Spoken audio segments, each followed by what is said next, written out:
everyone. Welcome to TSP Weekly. This is your tech startup podcast for Thursday, May 14th, 2015. We are recording today here at Chalk.com headquarters, once again on site with our guest, and love to be on site, love to see where people work and where the magic happens. You might notice too, it is a Thursday. We usually have been recording on Mondays, and I think hopefully we mentioned in the last episode, we're moving to Thursdays. And hopefully you didn't miss our bonus filler episode as we made the transition, talking about what startups like to have for breakfast and all that material we gleaned from our past sound checks. And now we're starting it all over again. We've talked about breakfast again. And I'm stuffed already. Yeah, you're going to have to wait till, 40 episodes from now when we do another breakfast episode, I guess. Anyway, let's get to introductions. My name is Darren Conley. I'm a local tech entrepreneur here in Kitchener-Waterloo. Joining me, as always, is my wonderful, articulate co-host, Mr. Stephen Campbell. How are you? I'm good, thanks. I had a tough weekend. Mother's Day, I lost my grandmother. Oh. So Marjorie Campbell, our relationship has just changed. Right. She was a tough, kind, and sassy lady, and I miss her very much. So It's a good combination of character traits. absolutely. Wow. Yeah, she was pretty awesome. Yeah. Yeah. So other than that, I'm ready to be articulate and talk to William about chalk. Yeah. Well, yes, let's introduce our guest. So our guest today is Mr. William Zhou. That's correct, yes. William Zhou from Chalk.com. How are you today, William? Very good. And I got to say, we did a little name practicing before we started, which we usually don't do. Yeah. And Darren did an excellent pronunciation of Of William's the last wrong name. way to say his last And it name. was incorrect. It was just Joe. Z-H-O-U. I was trying to be fancy and say like Joe or something, and he said, no, it's just like Joe. Just like Joe. Yeah. It was great. Sometimes you just got to not make things complicated. No, I guess. exactly, right? Exactly. So, William, tell us about Chalk.com. What does Chalk.com do? Sure. So in a nutshell, think of Chalk.com as the Microsoft Office, but for teachers, right? Okay. Kindergarten to grade 12 teachers. So we're a productivity suite for teachers, and we help them with their daily lesson planning, their assessment, their grading, all the things that a teacher would need to do on a daily basis. So, trying to make their lives really simple. Okay. Now, I think I saw on your website there were kind of 5 little bubbles. Yeah. So you've mentioned a few of those. Can maybe just tell us what all 5 of those are? Yeah. So, it extends into collaboration as well and allowing them to track the curriculum, have all of that within one place, right? Okay. So it really is a suite of productivity apps. Okay. That's really cool. And you do attendance as well, I think, too? Yeah. I don't yes. think we mentioned that. Yeah. Very cool. And you said it was K through 11? K or 12? through kindergarten to the grade 12. So, Grade 12. Elementary, high school. High school, exactly. Because Okay. I could use it in college, too. It looks pretty cool. Yeah. Fair enough. Now, we have another kind of major kind of education platform player in town here. Of course. With Desire to Learn, D2L. Yeah. How do you guys, do you consider them a competitor? Do you guys kind of mesh with what they're doing somehow? Or is it a different target market? How does that work? Not at all as a competitor. In fact, we're very good partners with D2L. Okay. And for one of our earlier clients, the Niagara District School Board, we actually partnered together and we're able to deliver our software through the D2L platform. Oh, right? interesting. So they're specialized in student-teacher communication, course delivery. We're specialized in the daily workflow of a teacher. Okay. Very cool. And it's nice how you can get kind of that collaborative atmosphere in the KW region. Oh, with absolutely. startups, right? It's great to just, back in the day we were in Velocity, it was just walk upstairs, right? Yeah, that's right. Yeah. And did you find it easy to kind of set up those types of collaborations? Oh, yeah. And I mean, I couldn't say enough great things about the region. Okay. That's really disappointing because I was anticipating a Nerf guerrilla-style warfare. You got a small, tightly knit team here, it looks like. You guys could get in and out of there and take down So sorry to 50% disappoint. of D2L. Yeah, You guys have any Nerf guns in the office or We anything do. cool? We Okay. do. Yeah, Good. I think it's a prerequisite for young startups to have a Nerf gun arsenal. We've noticed this like every Oh, time yeah. we visited somebody's office here. Oh, yeah.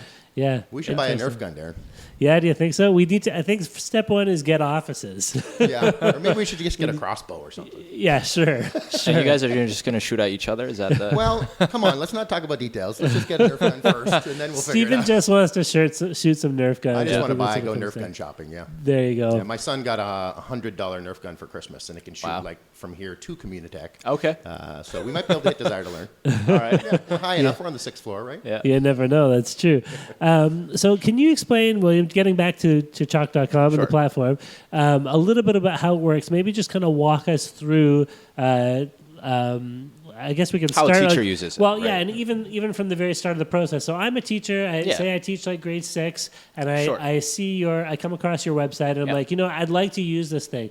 Like, do I have to pitch it to my school administration, or can I just sit down and start using it as an individual teacher, or how does that work? Absolutely. So the beauty is that you can adopt it anytime you want, right? So as a teacher, in your example, let's say you're a math teacher, right? Yep. Your colleague may have told you about Chalk.com. You go on our website, you see some of the tools may help you out. It's easy as signing up. It takes about 5 minutes to set up your account, and you can easily get organized and really just save time with us, right? So for a teacher, for example, you want to just solve your lesson planning. Yep. What that means is that you have to, every day a teacher has to plan out their lessons according to a curriculum. In Ontario, that's the Ontario curriculum.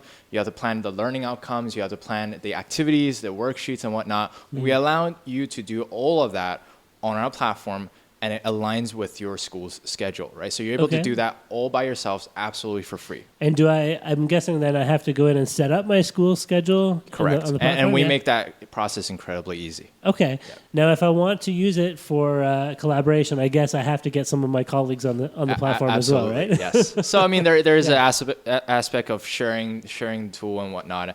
And yes, our customers are, I guess, what you call the district level or the school board level. And we go to them and we talk to them about collaboration, some of the features there, and, of course, analytics as well. Okay. Yeah. Now, I saw on the site you said it's always free for teachers. Correct. So in that scenario that we were just going through, as a teacher, if I go in and sign up and start using it, I'm not paying any money and I can make use of the features right away? Yes. So who is paying for it? That happens at the next level up? Yeah. So the administration level at the district level, what they want to see mostly is setting up what they call a professional learning community, which is collaborative network. The other times they want analytics and of course compliance, right? Right. Okay. So you can have individual teachers making free use of the service, but if the administration comes in, then they can kind of set up some of those higher level absolutely, and they can manage sort of groups and departments and whatnot. Okay, interesting. Now, how much content do you guys sort of give the teachers? Because my experience as a Conestoga College student using a couple different platforms is that if the teacher isn't, it's almost like a project management tool. Right. If you're not putting all of your stuff into that tool, it doesn't really work. So some teachers I have don't really want to play in that sphere. So because they're supposed to all use the same platform, there's a very big difference between a teacher that's really bought into the process and one that hasn't. So the learning experience for the student, again, this is the college level, and a little different than what you guys are doing. But have you thought of that, or how do you guys approach that kind of garbage in, garbage out kind of a mentality? Like if you don't... Yeah. So we're not actually a content provider, right? We provide a tool for the teacher. They're able to, go in and put in all of their content. Now for some of the teachers, when they really bought in, they use the platform semester over semester. And what's great about it is that your information gets carried over to the next semester, especially if you're teaching something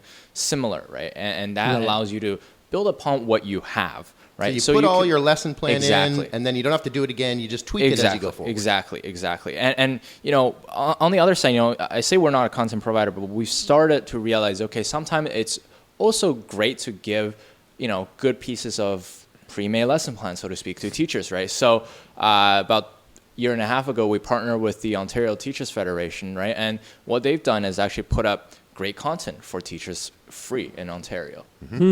Yeah. And they can access that through your platform? Yeah. Oh, interesting. Now, I've done some teaching. I used to work at the college level, not so much elementary level, but the place where I was working before, we had kind of multiple systems already that we were using for organizing a lot of this stuff. We had like a separate system for attendance, a separate system for grades, a separate system for storing all of the curriculum materials and shared access and monitoring permission levels and all this kind of stuff. Right. So What do you do in a situation where you might have these institutions that have multiple systems already running and data kind of being sent back and forth between a few of these different systems? For sure. And they're going to look at yours and say, we don't want to add like a fourth or fifth thing into the mix here. How can you kind of respond to those situations? We actually started with lesson planning, and lesson planning, it actually turned out to be one of those systems that's not widely adopted. And, most of the teacher in kindergarten to grade 12 are actually using binders for that process. So it was a very nice sort of wedge into the industry. Now, moving into assessment now, sure, there's other systems, but the beauty is that now we have a tight integration between our system. When we go to the administration, usually they say, okay, this is great. It can sort of replace a few of our systems. And in the worst case, we do integrate with the other ones that we can't replace. Okay. So first of all, just to kind of summarize what you said, I guess, that you get your foot in the door by addressing the lesson planning side of things. And then once you're there, you can say, well, why are we using all these different tools? Exactly. Why don't we do our attendance on this as well? Why don't we do our collaboration on this as well, right? Yep. And you say that you can integrate with some of the existing platforms? For sure. Then? I mean, D2L being one, right? Okay, sure. And so That's a good place to start, I think. So what other platforms have you guys done integration work with? Right. So a lot of the what they call the student information system, right? Especially now that we're moving into assessment space. Yep. No matter what kind of daily assessment you help the teacher with, at the end of the day, all those grades, all those qualitative or quantitative assessments need to go into this database that eventually get generated out to a report card, right? And that is handled traditionally by what they call a student information system. So for every, customer we work with, we have to integrate with their version of that. Okay. Here's an interesting question for you. Yeah. This is a little bit of a shift. Locally, we're facing a strike. Mm-hmm. So how does the system deal with sort of the teachers leaving for 2 months, for example, and coming back? Yep. Do they have to put in fake lessons plans, or can they just skip time, or how does that affect you guys? And secondly, we haven't talked about monetization yet. Right. But, does that affect you guys' bottom line? Is that a fear for you guys? Strike? Obviously, strike is never good news. I don't think for anybody. Right.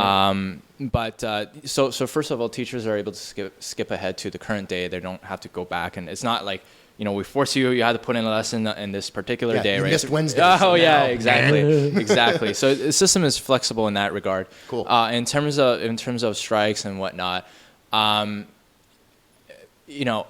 so our clients are all over the world. We actually have paying customers in the United Kingdom, in Brazil, and actually most of our customers are in the United States. Does it affect us? Sure, I would think so. But we're doing fine. And I think I've seen on your website you have sort of 20,000 schools and 100,000 teachers, or 200,000 That's correct. teachers? 100,000 teachers. Yeah. Wow. Isn't that amazing? That is nuts. How? So the local strike isn't that big. I mean, it does still affect, but Sure. in the grander scheme of things, Yeah. You don't mind if I bring my kids by the office those days? Dear. So how does one? This is kind of getting into the history of things, which we want to open up that can of worms in just a minute. But before we get into the beginnings of Chalk.com, how does one scale to that point of having 100,000 teachers using your platform? How do you reach those kind of numbers without taking out a Super Bowl ad or something? I think we do need to rewind to the very beginnings. Let's do that. Okay. Well, let's go back to the start. Sure. And hear some of that story. So I think this was around early 2012. So I'm originally from Vancouver, actually, and I moved here to Waterloo for the university. Right, I studied computer science. Great co-op program. That's really what I came here for. But every 4 months, when I started school, every 4 months, there was a period between your semester ending and your co-op starting. I would always go back and visit home, right? Visit my parents. At the same time, visit my teachers, because my teachers were not only just my mentors, they're my friends even to this day. Wow. And you must have gone to a really good school. I really, some of the teachers really resonated with me. Sure. And do you want to do any shout outs to BC teachers? Hi, grade 9 math teacher. Well, I don't want to play favorite, but you might miss exactly. But there is a long list of teachers. So But I remember, I made sure, I visited them after school, right? I made sure I don't want to disturb any classroom time because they're pretty, they got work right? to do. Exactly. Yeah. So I remember visiting after school, and the thing was, I was surprised just that they were still working. This was like 5:00, after school. I'm surprised they're even in school doing stuff, and I always thought that teaching was this really simple job. Yeah. I thought that they just taught from a textbook, and they got, the summer vacation off, which, by the way, is no other job offers that, right? So I thought their job was super easy back in the day, until I saw my teacher, right? So it was really that moment when I said, "What are you guys doing?" Yeah. And they said, "Oh, we're just preparing for the next day's lesson. We are assessing our students. We are dealing with the bureaucratic administration, the angry parents, all that stuff, right?" And I said, "Look, we're still working." Exactly. I can't help you. With the political stuff, but I am willing to give it a try at solving your sort of administrative daily needs stuff, right? Sure. So that's really how the idea began. Obviously, I couldn't do everything at once, so I decided to solve one particular need just for my teacher, and that turned out to be lesson planning, right? Yeah. So that was our first app in the Chalk.com suite. Now, obviously, as I knew more and more about the industry, that grew. Sure. But when we started, we built out the product, and then wait, before we jump too far ahead, you say we, so was this like the first version of Chalk.com? Was that you sitting down by yourself and bashing out some code, or did you have a couple partners? Yeah, me and two other co-founders, and I was bashing out code. I remember earlier, we were just working on one of my co-founders' house, and we were just in the kitchen, just basically working overnight and whatnot. And the three of you kind of all caught the same vision for wanting to solve this issue. More or less. So for one of them, his name is Ryan. I met him in a computer science class in the University of Waterloo. Yeah. He's this guy who's really all-knowing. I call him the walking Wikipedia. Right. Sure. He's just like super like crazy knowledgeable guy. Sure. And today he leads our tech side of things. Okay. My second co-founder, funny thing is we're both from Waterloo, but he is 4 years older than me. And I actually didn't meet him anywhere in Canada. I met him actually in California. Oh, wow. So my first co-op, I went to this company called Sugar CRM. And he was on his last co-op there. Okay. But he was a Waterloo student as well? Exactly. Oh, okay. And cool. I just saw this guy, and I'm this sort of shy kid, 19-year-old at the time. Yep. And I walked up to him, and I said to him, "You are someone who can really talk to other people, who can really get that relationship going, right? I need someone like that on my team." And I had nothing at the time. I had more, just an idea and a few mock-ups, a few pictures, right? Yeah. So I showed him that. We took a few walks, and eventually he said, sure, I'd love to join in on this, right? Wow. Little did I know, he actually had a full-time offer from Sugar CRM because he was graduating. And the thing was, he essentially, gave up on that and joined this company. And so when I look back, I sort of say, I derailed his life, but I think now he says that it's a good choice. So everything worked out. Good thing is. That's kind of like the founder's dream to find, especially two other people who are experienced and talented can contribute so much to the development of your product, who are willing to walk away from other opportunities to give your dream a shot, right? Absolutely. That's incredible. Yeah. Okay, so you got the three of you. You're bashing out code in the kitchen. Yep. And launching the product. How long did it take you from the point of I've sat down and opened up my first GitHub repository, I wrote my first line of code about this, to we're ready to shove our first version kind of out the door? I'd say somewhere around half a year. It was on and off. I remember working on it maybe like once or twice a week at one point. But so relatively part-time at the start. Exactly. Yeah. And we 26 cases of Red Bull. And at the time, we're still students and almost remotely working on this, right? So bashing out code and eventually launched it. Okay. And obviously, immediately, right out of the gate, we won the Velocity Fund. Oh, so that cool. was a good. I like to say, back in the day, there wasn't a whole lot of competition. I look at the finals now, and I'm just like, wow, these guys really know how to pitch, and they got a great product going. Yeah. I think back to, when we were doing it, we were just, we had a little beta out there, didn't really know what we were up against. But, we did win that. So that was something that really solidified our vision, because someone else outside believed in us, right? Yeah, and is willing to give you some money. Exactly. That always goes a long way. Exactly. That definitely helped. Sure. Yeah. But immediately out of the gate, we made a major mistake. And in fact, that mistake would carry essentially throughout the entire 2012 year. Wow. And what was that? And that was to charge teachers. Our business model from the get-go was to charge teachers. Back in the day, I've done SaaS before. I did another company prior to this. Yeah. And, I always thought, I'll just charge the customer. And our customer, I thought, were teachers. So we charged $30 a teacher a year. Right. And got about 100 teachers, purchasing the product. So if you do the math, that's 30 times 100. Yeah. That's $3,000. And at the end of the year, you can't run a business on $3,000. Right? No. That just doesn't work. Yeah. Now, That's right. the great thing is that teachers actually loved it, right? They said, we want to use it, especially teachers who did a trial with us, didn't end up paying. They still said, loved it, but, just can't find that budget in my own pocket, right? Right. So, Because they're spending their own money on absolutely. pencils. And Oh, stuff. Yeah. And that's something that I only discovered afterwards. They have their own classroom budget out of their own pocket. Right. Yeah. Right. So towards the end of 2012, things were actually looking very bleak for us.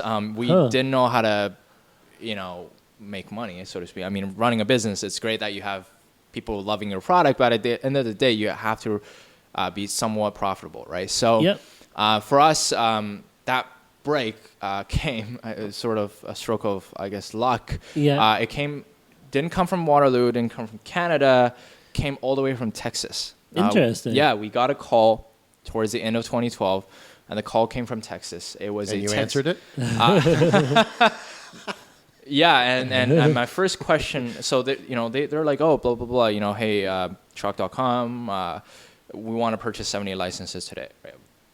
What is going on? Nothing wrong with a call like that. No, and my first question was why. It wasn't, hey, how are you? Whatnot. Yeah. It was, why are you calling? Or why are you calling me? Right? Sure. Because it was a support line that they called, right? And we eventually closed that deal in 24 hours, and that deal essentially tripled our entire year's earning just from that one deal. Right. And Wow. wait a minute. Exactly. Wait a minute. What is going on? So obviously I asked why, and why did you purchase? And they had said, well, our teachers, a few of our teachers purchased it for themselves, and we decided, why don't we just license it through the entire school? Maybe it's cheaper that way, right? Yeah. And that's exactly what they did. Right. So that was sort of our light bulb, that went off in our head. A bit of an epiphany for you. Yeah, Yeah. exactly. Oh, we were so close to this. We just have to tweak it. And Exactly. So in mid-2013, tweaked our business model entirely, and it's completely free for teachers ever since. And, we sell the premium features to the administrators, and the teachers are our biggest champions. It's pretty awesome that you can switch from a charging teachers model to a free for teachers model and suddenly find yourself doing much better as a business by going free for your main users. And the greatest thing is that, you can literally see if, you plot our user growth out, there is a moment when we told teachers, oh, by the way, this is free, and the word just spread like wildfire. Wow, Yeah. that's amazing. there's a reason U2 put their free album on everybody's iPhone. Yep. Sure, that's right. That didn't get the check mark for my silly metaphor of the podcast? Oh no, All right, sorry, I'll try. man. I'll keep trying. It's all right. No, you know what it is. You've upped the bar so high for your convoluted metaphors that you're gonna have to maintain All right, that I'll level do a little now. sound before my I think we have to switch back to breakfast. Yeah, maybe we I do. agree. This is probably a great time though, just to take a quick break and Let's talk about some intranet. Yeah, do a shout out to our sponsor Igloo. So take a listen, guys, and see what Igloo is all about. When you use our product, you should be able to use it right away. Igloo is kind of like a big box of Lego. If you know how to use it, you can turn it into anything you want. You don't have to have a giant crew to work with Igloo. You can just turn it on and it just works. The good thing about Igloo is that it's not forcing you to learn how to use the platform. The platform learns how to be used by you. I mean, my life could be drowning in paperwork, but instead I have one platform to keep my life organized. Igloo, an internet you'll actually like. All right, so we're back and still diving into the story of how Chalk.com got started, and not only got started, but made it to the level it's at today with over 100,000 teachers. That's correct, yes. Making use of this app. So you got some money from Velocity, you got the team, you've got your MVP out. Yep. Yeah, you swapped up your business models. Yep, and things started working. And was that, you said you saw like some pretty major growth once it was free for teachers? So yeah. You think that was, you'd attributed that to the free factor? Oh, absolutely. Yeah? We had a lot of teachers who trialed our product, but at the time they just said we couldn't really justify, I guess, coming out of our own pocket, right, the money. And once we made the switch, the user growth went up. But what's even crazier is the fact that teachers started using it and they started telling their administrators, and this is a really interesting part. And one of our first customers turned out to be a private school in Toronto, right? Okay. And they had signed up for us for 5 years just because their own teachers championed the product, loved it. Wow. And that happened. This was after Texas? This was after Texas. So let's go back just for a second. I want to talk about the time where you're saying to yourself, it's in 2012. Yep. You're saying, look, $3,000 is not enough to run a business here, guys. There's three of us. We've got it. We've won the money. Are you seeing any momentum slow down? Are you thinking to yourselves, we got a runway here of 6 months? Like, did the Texas thing come in and save you? It certainly did. And then my second question to that, if it was the thing that, okay, there is something here, how did you get to that? Like, what marketing were you doing? How were you casting your bread out on the water so that Texas took a little bite of it and helped? You know what I mean? Like, what got you to that? So we did a lot of guerrilla marketing in the beginning. We put ourselves out there. In fact, we even can you give us some examples? Of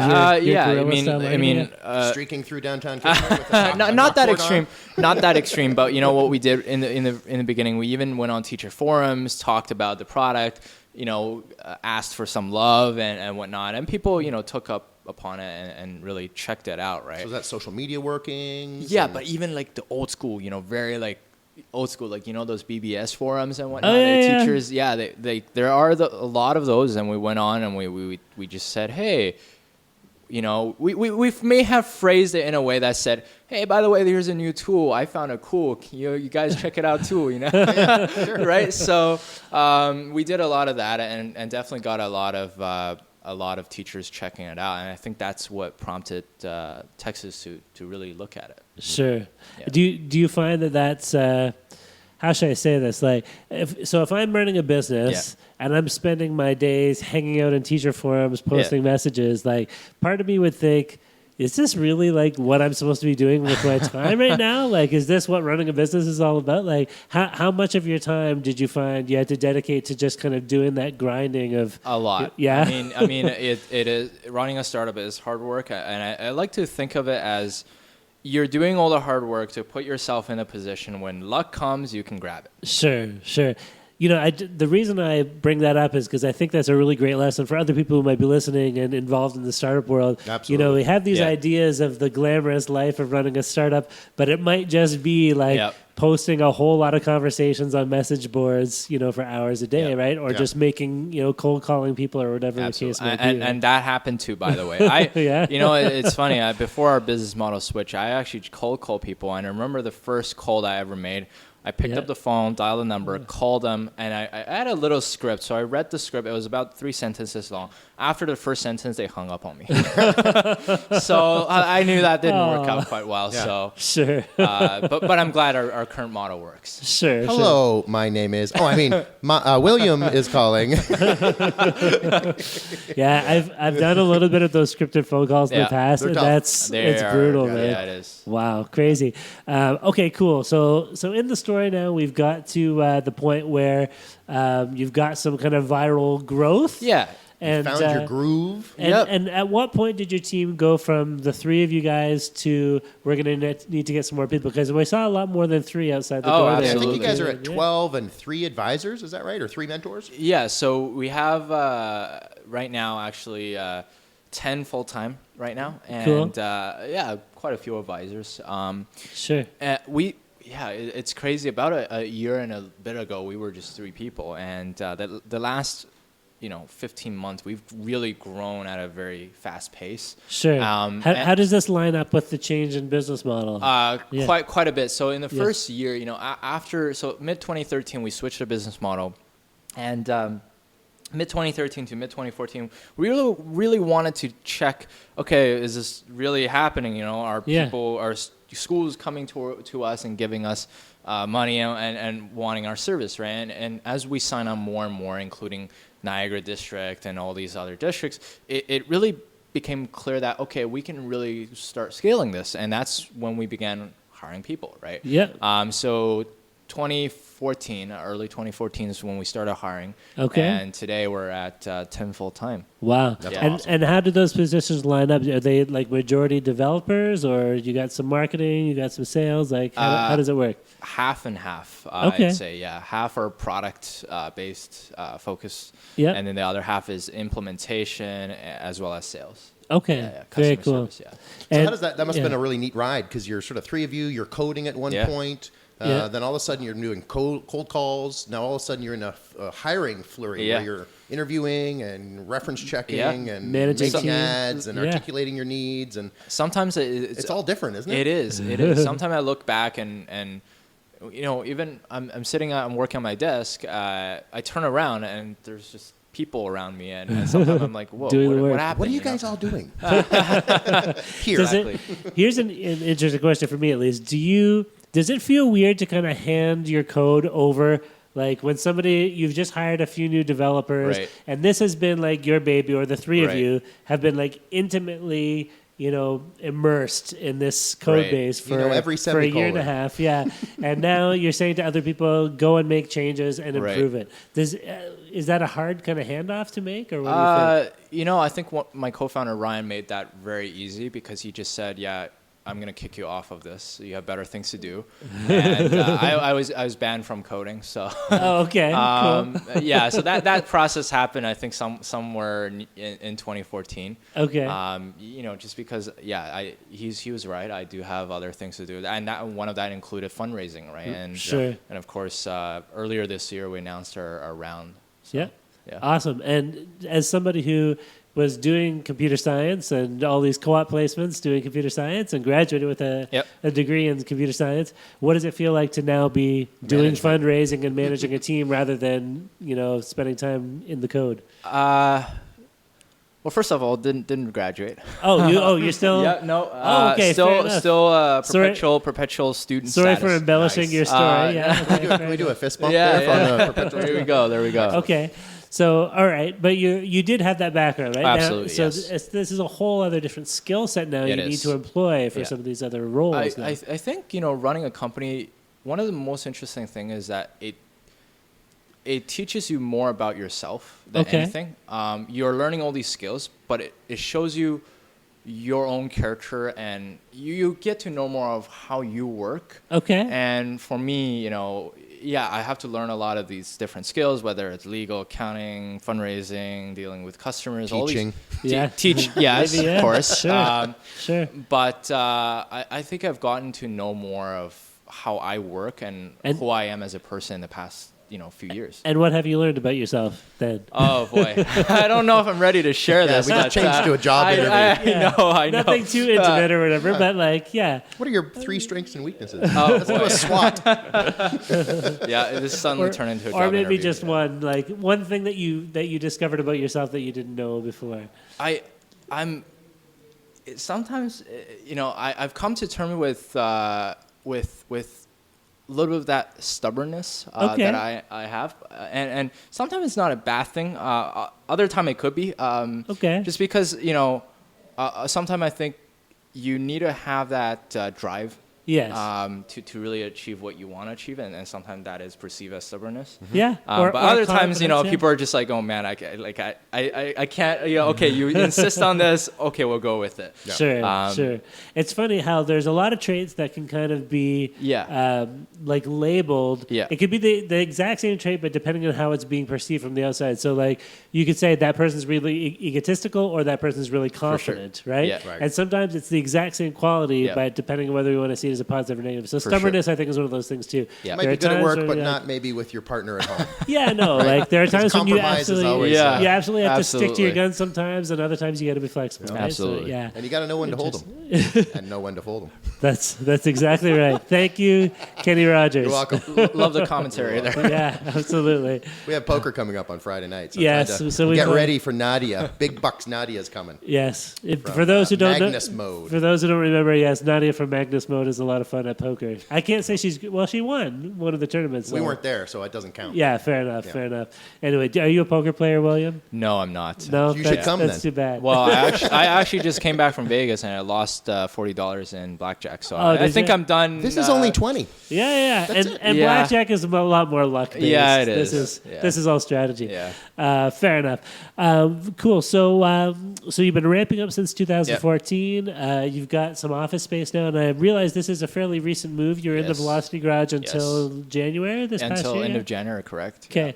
And what was it like to kind of move out of the incubator space and have your own digs here? It was good and bad. You know, I miss the community a little bit. I mean, we're a block away. At the same time, it is not the same. You know, bumping into people, those serendipitous meetings. Yeah. But really, having an office allows us to focus, having our own culture, and build upon that culture. Yeah, absolutely. Now I know in the Velocity space there too, it's very easy to kind of grab someone nearby and say, hey, like, what did you guys do for your banners or something, right? Exactly, or exactly. for your getting your swag. Yeah. We're getting T-shirts made up. Yeah, here I guess is a little different. Do you ever find yourself kind of walking down the street and having some of those conversations? Now we yeah? have more, I guess, meetings Okay. with people. Not in a formal way, but in such a way that we still want to keep in touch with everyone, right? Sure. Yeah. Sure. Okay. Yeah, fair those enough. relationships are so valuable. Yeah. And it's Absolutely. what makes this community great, right? Yeah. I Yeah, agree. for sure. Well, listen, let's move into the lightning round. It's clear skies here on the 6th floor. I can't see a cloud. It's but true. I can see that these guys have used their windows as a chalkboard. Yeah, like a white, so there's- as a transparent whiteboard. Yeah, I so guess, there's lots of right? stuff Yeah. written on the... Maybe we should say chalkboard since they're chalk.com, right? But That's really cool. yeah, it's neat. It reminds me of that scene in what was it, The Social Network, where they were writing the they were algorithm writing, on their yeah. window Right, for yeah. doing the Yeah. whatever that hot or not type And we're app such they did. geeks. Yes, that's right. Proud of it.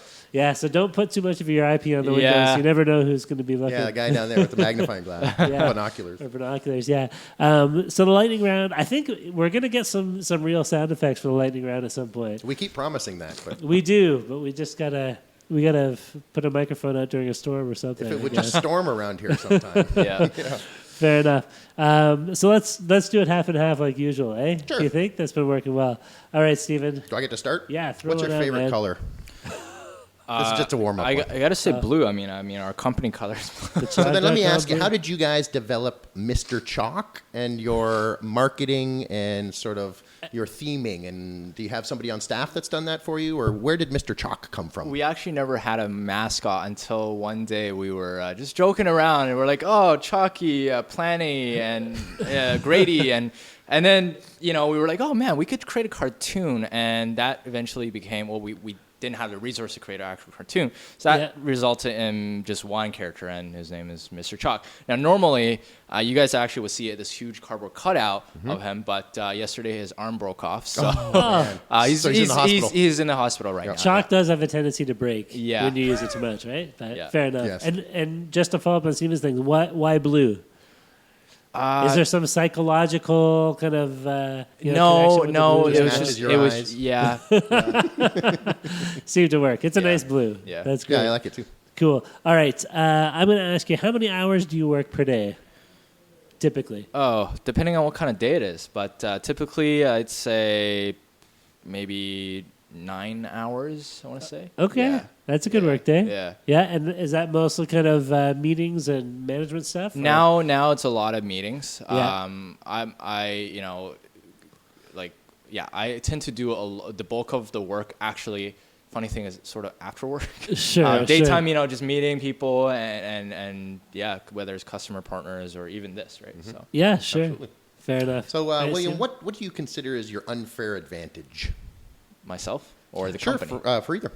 Well, for the company, I think at this point, it's sometimes I'm amazed at how crazy these teachers love us or love Mr. Chalk. The level of devotion. It's amazing. I mean, we went to Austin, Texas for South by Southwest. Sure. Yeah. And I was there in 2013, by the way. Oh, no way. Yeah, I liked so it a you lot. would know that the hotels are astronomically priced at some, like ridiculous rates. Yeah, keep it Yeah. weird and pricey, Austin. And you know, right? Yeah. And the thing was, as a startup, even though we raised money and whatnot, we said, oh, we're not going to pay. This is like $1,000 a night, right? Yeah. So we, I was like, hey, we just send out an email to our teachers in the region, right? See if someone will let you Host sleep a on their Chalk floor. employee. Yeah, exactly. So funny thing is we got a bunch of them, and we picked the one that's closest to the convention center. Yeah. We had a really lovely chat with this teacher. She taught at the Austin Independent School District. Yeah. And she was a special needs teacher, but she was the coolest person. She brought us to like this sort of biker bar and everything, showed us around Austin. It's amazing. That's awesome. That's cool. It's just like I would have never guessed, when we started. Yeah, So- and that's a great way to establish those relationships with your customers, Yeah. right? Like she's going to be evangelizing for you guys for Absolutely. the rest of her life. Now. Absolutely. That's so Yeah. amazing. Yeah. Very cool. Whose turn is it? My turn now? I think so. Yeah. Yep. So my next question for you, can you give us one piece of advice for new startups in 5 words or less? I want to count. Like I don't know if I can. You can count. Yeah, sure. Find something that you're truly passionate about. Find something that you're. Man, am I over? Let's. It's a little bit over, but that's Okay. fine. Find right. something you're passionate about. Yeah, Oh, okay, there we go. Find The something bridge you are version. passionate about. Yeah, Yeah. perfect. Verbal Okay, Ninja will get you there. that'll work. What's I the love biggest joy you get on a day-to-day basis from doing this stuff? Because it's so stressful and all the hours. And so what do you get? What do you get I out of it? like the among the chaos. I like the little wins. The times when you're just like I'm working on it, and like I said, I turn back and I see everyone else sort of hustling and working on that, and that brings me a lot of joy. Just looking at people that have assembled to work on this together. We all have sort of this common mission to achieve greatness. Yeah, Awesome. perfect. My next question is, what is one startup skill that you feel you need to get better at? Still the relationship part and still the Yeah. networking part. Absolutely. Okay. Yeah. When you say relationship, like building relationship with customers, or Yeah. Yeah. My co-founder, he's still great at just, give him a room or put him out there. He's so great at just meeting people. awesome. Yeah. Yeah. I'm still a little shy, that kind of geeky shy guy. But You don't come across as shy. No, like I'm- that, I'm so- getting better, I Yeah, think. sure. Yeah. No, Yeah, no, very no. articulate. Don't Yeah. come across as shy at all. Yeah. So I just have a ton of money and I love you guys. So I'm going to pay for 3 brand new top-notch employees for you guys. You're growing so quick. Okay. So you can get anybody you want. Who are you hiring and what are they going to do here? Got it. Do you want Jim Basili to come and help you out somehow, or Bill Gates, or Darren? Well, you see, those guys, you don't need to pay them money, right? You just say, hey, right. I'll make you an advisor. That's true. If you have a ton of money and just want to hire, I would hire across the board, all our product guys, our sales guys, whatever it takes to sort of get to our next milestone. So you're not really looking for developers at this point. You're looking for marketing and sales and customer acquisition people. Customer acquisition, yeah, for Okay. sure. Yeah. Build the user base, right? Yeah, exactly. Perfect. My second to last question is, fill in the blank. If I could have any drink in my hand right now, it would be what? Right now, oh man, it would be probably a Long Island iced tea. Oh, there you yeah. go. Yeah. Interesting. Yeah. Nice. It's sort of hot in this room, and it's, That's true. yeah. Yeah, that would go down nice. If we're doing this at night, it'd probably be different. Okay. What would your nighttime drink be? a beer or something. I don't know. Fair enough. Yeah. So you have the power to change one thing in the world. What would you change? I thought I'm already doing education, but So you're educated everybody? yeah, I mean, Improving. hey, look, if people are, I mean, I want to say, you know, the goal is really to whoever comes out of that formal education system, you have to come out wanting to learn more and knowing how to learn more. And I think we're not really there yet as a society. So Sure. if we're at that level, then I think we're all better off. Sure. So the thing that you would change then, if I could try to filter that, is Continuous learning for everyone. yeah, and make everyone realize Yeah. that there's a need and Yep. give them the desire to continually improve Absolutely. and learn. Okay. The desire to learn. Yeah. Yeah. Are you promoting another company here? Wow, that was sneaky. I didn't even get Oh that. boy. Interesting. There you go. All right. My last question is: once you guys get bought out or have your IPO and are rolling in cash, what's the first thing that you're going to buy? You yourself, Me personally, not the company. Yeah.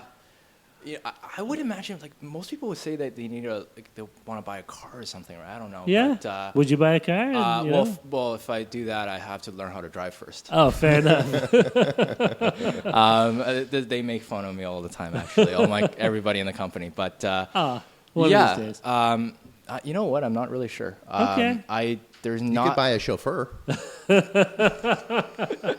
You never have to. I learn how feel to like drive. I'm sort of, I feel like I'm sort of the person who will take a little bit of time. I love traveling. Yeah. It's not really, you buy experience, I guess. Yeah. Right. Sure. But I would be the person after a bit of traveling, maybe a year, I would get back on my next venture. Would you call Okay. that a sabbatical? Wow. then? Can you take a sabbatical in the a sabbatical. Yeah, of course. Exactly. Why there not? There you go. Perfect. All right. And the bonus question: toilet paper, fold or scrunch? I wish you guys could see the look on William's face. Fold? Fold. Okay. Perfect. That sounded like a question. Yeah, I don't. What? No, fold is great. I love the folders. I'm all about the folding. Steven's comment. scrunching his face a little over there, boy. but perfect. Well, I think that's great. Now, just before we do the wrap up here, what does the future look like for Chalk.com? Is it building the customer base, getting more and more teachers on board, or are you guys looking for adding big new features anytime soon, or what's going on? So mostly right now at this point is customer acquisition, getting more and more. Yep. And of course, growing that 100,000 to even more. Excellent. Yeah. And if we have people listening and they want to find you guys and try you out, where can they find you? Very simple, chalk.com. Chalk.com. Yeah. That's easy. And you want to spell out Yeah. DOT, right? It's chalk.com for Twitter. No, the actual Twitter. website is chalk.com. But yes. Right, for yeah. Twitter, though. But for Twitter, it's chalk.com. Yeah. Okay. Yeah. And you guys, are you on Facebook? Or Yeah, any same other places? Yeah? Facebook.com/chalk.com, spelled out. Okay, awesome. And Yeah. we'll include some links to those places so people can find you guys easily Awesome. when we post the podcast. Perfect. Well, let's wrap things up then, guys. We want to throw out a special thanks to our guest, Mr. William Zhou from Chalk.com. Thanks for coming on the show Thank today, you. It's William. been fun, really fun. Awesome. Excellent. Yeah. And thank you for hosting us here for the recording. Great to see how you guys make excellent use of your window space for future planning. That's right. And thank you, our listener, for joining us on another episode of TSP Weekly. Please, peas? I must have a Go back to lunch the on the toilet paper mind thing. here. Yeah. Please feel free to send us your comments, your questions, your criticism, your feedback. You can reach us at our email address, feedback@tspweekly.com, or you can send us a message on Twitter. Our Twitter handle is TSP Weekly. So from myself, Darren Conley, my co-host, Stephen Campbell, and from our guest, Mr. William Zhou from Chalk.com, thank you so much for joining us today, and we'll see you all again next week. Coming up next week, Bryce North with Advolve Media. Ooh, That'll be fun. And then we have Magnet Forensics and Hacker Nest coming too. So we'll see you next week. excellent.